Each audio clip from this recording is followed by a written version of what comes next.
ओम नमो भगवते वासुदेवाय नमः। आप सभी का स्वागत है मेरे इस चैनल में। उत्पन्ना एकादशी की आप सभी को हार्दिक शुभकामनाएं। तो आज के वीडियो में हम उत्पन्ना एकादशी की पूजा विधि, पारण का शुभ समय, एकादशी तिथि कब है 2025 में, तो आज हम इस वीडियो में जानेंगे। तो चलिए वीडियो को ज़्यादा विलंब ना करते हुए शुरू करते हैं। जय श्री हरि नारायण। तो आपको इस प्रकार से चौकी लगानी है, उस पर लाल वस्त्र या फिर पीला वस्त्र आपको भगवान की चौकी के ऊपर लगाना है।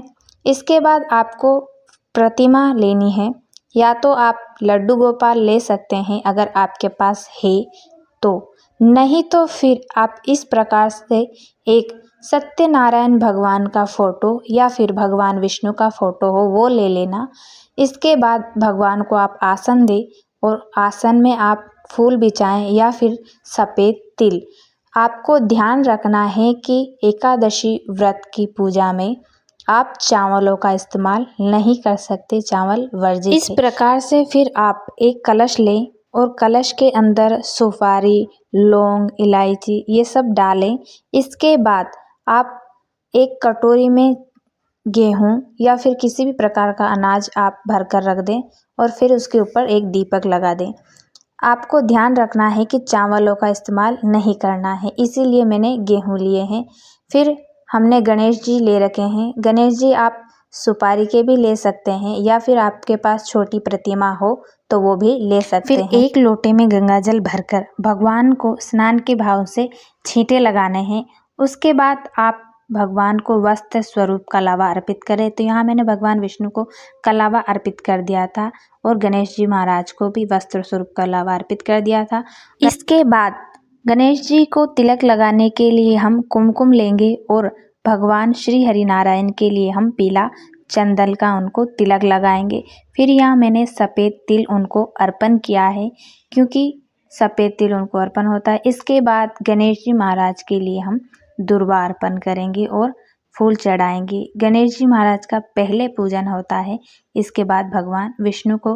तो यहाँ मैंने एक एक करके सबको फूल अर्पण कर दिया है। और यहाँ फिर मैं अपराजिता का फूल भगवान श्री हरि नारायण के लिए लाई थी। उनको पीले और नीले फूल बहुत पसंद है, इसीलिए उनको ये फूल मैंने अर्पण किया है। गणेश जी के लिए यहाँ मैं गुड़ का भोग लगाऊंगी और भगवान विष्णु को यहाँ थोड़े से ड्राई फ्रूट, और भगवान विष्णु को जब भी भोग लगाना है तो आप तुलसी दल डालकर लगाएं। तो यहाँ मैंने भगवान विष्णु के लिए तो तुलसी दल डाल दिया था, लेकिन गणेश जी को जब भी भोग लगाएं तो आप उसमें तुलसी दल ना डालें। फिर हमें लेना है संकल्प। अगर आप पूजा का संकल्प लेना चाहते हैं तो पूजा शुरू करने से पहले लेना है।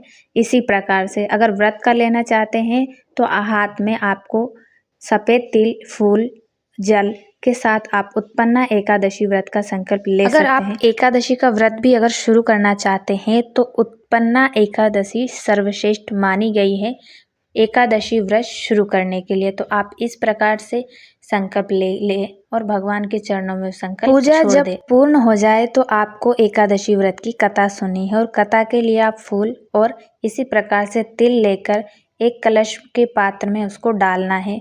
फिर यही जल आपको सुबह द्वादशी के दिन भगवान सूर्य को अर्घ्य देना है इसी लोटे से, तो आपका व्रत जरूर सफल होगा। फिर जो मैंने तुलसी दल तोड़े हैं एकादशी के एक दिन पहले से, फिर मैं भगवान को एक एक करके अर्पण करूंगी।